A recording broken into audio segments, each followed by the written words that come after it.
I just wanted to do a live on this. I'm back in St Albans, and finally, after 8 long months of massive change, massive dark night of the soul, massive deep inner processing work, finally things are moving. And you know, I bump into people when I'm out and about. It doesn't matter where I am. Someone will say, "Oh, hi, I know you from Facebook," which is nice, quite nice actually.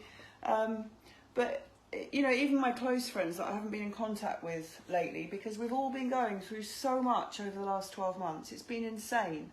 So many of my close friends have been going through their own personal journeys in the last 12 months. We all have. We've all been going through stuff.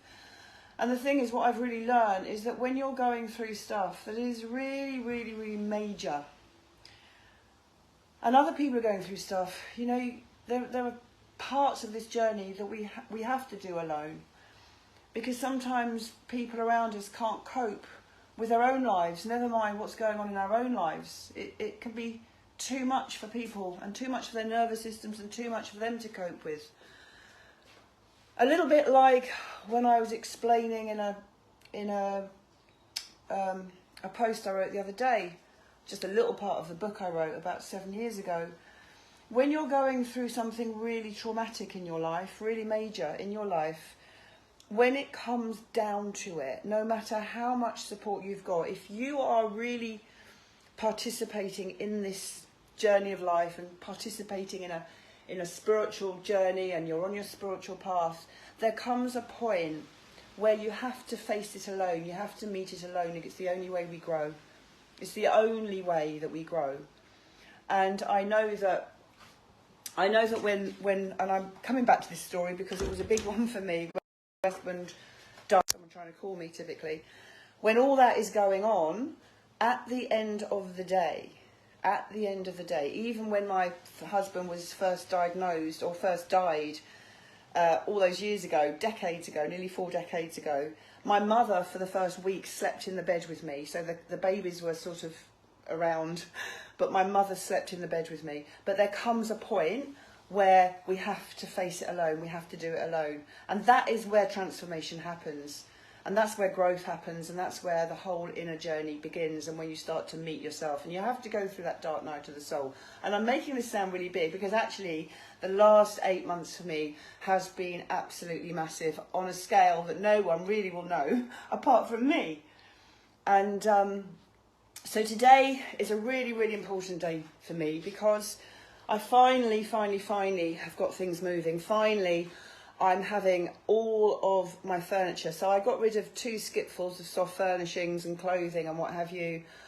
Just kept a couple of, dozen pieces that I really didn't want to let go, and I had to boil wash them and everything. But today is the day, I'm going to turn the camera around because today is the day that I'm having all of my furniture brought back. So there's a lorry full of furniture. And the back garden just turned into, it was actually a ghost town down here. The energy was completely dead from having a beautiful garden full of flowers and a Buddha that had a lovely waterfall and vegetables. It felt like a dead city, it felt like a dead town. The energy was completely flat. And the last couple of weeks, I've been starting to clear it. But now the guys are slowly bringing... What's that? Oh, my padlocks. Yeah? Okay. Thank you. Yeah, just leave them on there. That's fine. Thank you very much. So they're slowly bringing my furniture back. Some pictures there. And on Friday, I am having a special spray that's going to get rid of any mould that's in here. I've got to obviously get flooring. Luckily, there wasn't too much mould, so we didn't have to take the base flooring off. Yeah, and I just thought I'd share that because now, I'm connecting back with a few very deeply beloved friends and family that really there's been a huge disconnect since all this has happened.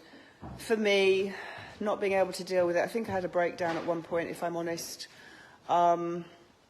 I think the lowest point was when the insurance company were unable to give me a definite as to whether I was to put all my stuff, when I say my stuff, I'm talking about thousands of pounds worth of soft furnishings and all my stuff, you know, all my bits and pieces. And they kept saying, put it in the skip, don't put it in the skip. So what I did was I got my son down from Newcastle to put everything in the skip that was sitting outside. Thank you for that.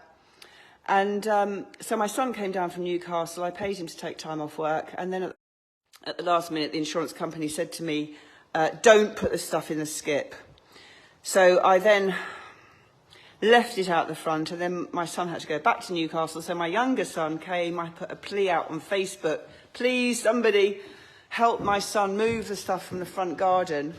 So they put the stuff down the side passage, and then a neighbour messaged and saying, I can't get through the side passage, and I literally got out of my pneumonia bed, and I just went to the front door, and I just collapsed at the door, and I said, I need help, I'm having a breakdown, I can't cope with this. It was too much.